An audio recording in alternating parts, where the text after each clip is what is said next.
ఈరోజు ఒక పవిత్రమైన కార్యక్రమం.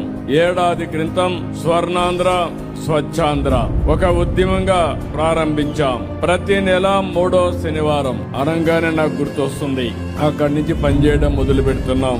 నెలవారీగా ఒక ప్రత్యేకమైన థీమ్ తో మీ ముందుకు వస్తున్నాను. ఈ నెల 3వ శనివారం పండుగలు కాబట్టి మళ్ళీ ఈ నెల మిస్ కాకుండా 4వ శనివారం ఈ కార్యక్రమాన్ని పెట్టుకుంటున్నాం. స్వచ్ఛాంధ్ర అనేది ఒక ప్రభుత్వ కార్యక్రమం కాదు. ఈ విషయం మీరు గుర్తుపెట్టుకోవాలి.